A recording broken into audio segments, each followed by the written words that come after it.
The bright lights of the Hollywood studio shimmered like 1,000 stars against the velvet curtains of the stage where dreams and laughter met in a chaotic embrace. It was a day filled with anticipation and the peculiar scent of hairspray and nervous energy.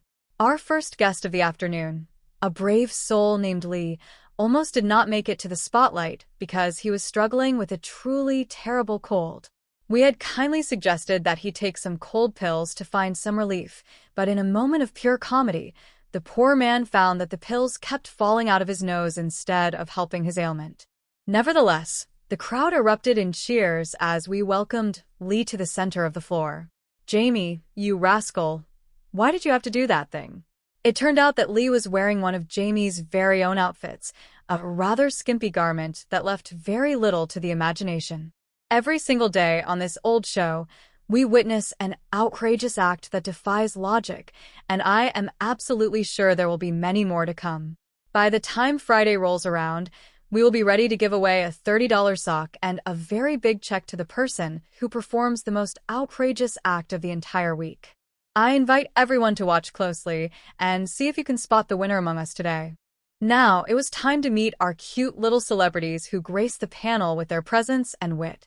What can one possibly say about this next man that has not already been whispered or shouted about the famous Brenda Piccaro?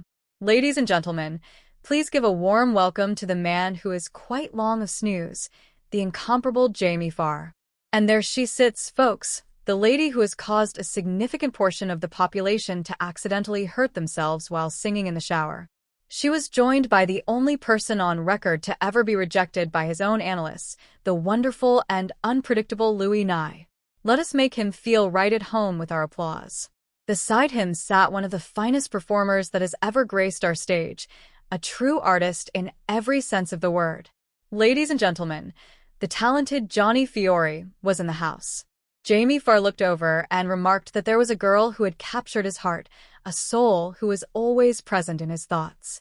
They had fallen so deeply in love, yet there was a playful sting in his voice when he admitted he did not know why he did what he did. He confessed his love for her singing, though he jokingly added that he also had a fondness for little mangled duckies. When asked why he made such a choice, he explained that when a person comes out with two aides playing trombones, he simply felt a deep, inner calling to join in the spectacle. The stage then cleared for three young ladies who were not there to perform a traditional act. Instead, they had spent a tremendous amount of time trying to second-guess the exact amount of shrinkage in their blue jeans, standing there with all their little bare feet touching the floor. Jamie, with his long nose for talent, was asked what he thought of this interesting trio. He replied with a grin that he thought it was a case of shake without bake, and he decided to give them a score of 8.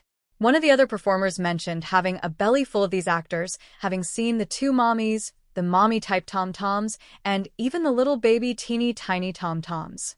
The ladies were told to wait a minute, to shut up and hush up, as the excitement reached a fever pitch. All right, the moment had arrived for a musician's musician to take the stage. Coming to us straight from the prestigious Newport Jazz Festival, we were so incredibly excited to have such a favorite performer with us. Ladies and gentlemen, please welcome Larry and his magnificent bass fiddle. As he stood there with his instrument, a humorous realization dawned on the crowd. It seemed he was supposed to stand up, but there was a playful suspicion that he did not even know how to play the bass at all. With a laugh, the host called for a commercial break, noting that the show was absolutely loaded with musical moments. There were so many stages of life being represented, and we promised to be back shortly. The numbers 9, 1, 5, and 3 flashed in the mind as we returned to the side of Chuck Ferris. Chuck was the kind of person who just hung around the show, a man who seemed to know all those mysterious Greek and Latin things that sound so sophisticated. "Hey, you old drool," the host called out with a wink. "Do you have any good Greek things that we can learn from today?" We wanted him to lay it on us, to give us some ancient wisdom. The man replied with a nonsensical rhyme about Faustus and Claustus and Puddin and pie, followed by words like Lyribus and Eurybus. He ended his strange recitation by telling everyone to zip up their fly. When asked what that little thing meant, he simply said he was going to get some food in his shoes. In case they did not find success on the stage today, Our next duo had a very unique backup plan. They could always go back to their day job, which apparently involved selling recycled Pampers to Shriners to be used as party hats. Ladies and gentlemen, it was time for the Ozark Sweethearts. They sang a song about stepping out of the house around sundown while Mama was busy washing her hair. You could bet your bottom dollar that she would come looking for them the moment she discovered they were gone. If she caught her sweet thing messing around, there would certainly be the devil to pay. They imagined her roaring like a psycho through the door, and they could hear exactly what she would say. She would ask where anybody was, and he would simply say hello to Mama.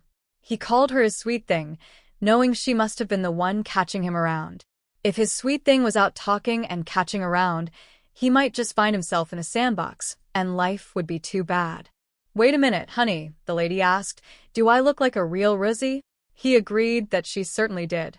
She told him he should ask her why, and she advised him to think more than twice. If he did not, he had better have something in his eye to show for it. J.P.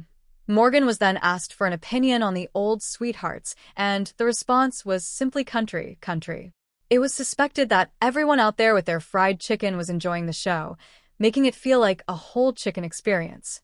Then came a mention of Star Wars, though it was jokingly called something else entirely in the heat of the moment. Ladies and gentlemen, please welcome a man who was a true favorite on television from coast to coast. It was hard to imagine they were letting him into everyone's houses. Here came Robert Adolphe, who began a strange poem about 16 pimples on his nose. He described squeezing them to the little things, expressing a bizarre kind of love for the act. The audience did not seem to have any appreciation for the singing zit, and the performer was told there was no room for such an act on this show. You get a feeling for the kind of people we encounter, though I cannot say that too loudly. Finally, the stage welcomed Ben Bones.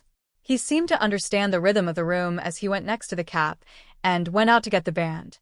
Now the entire company jumped when he was traveling, for he was the boogie bugle boy of Company B. "Louis, you old rascal. What did you think of these two people?"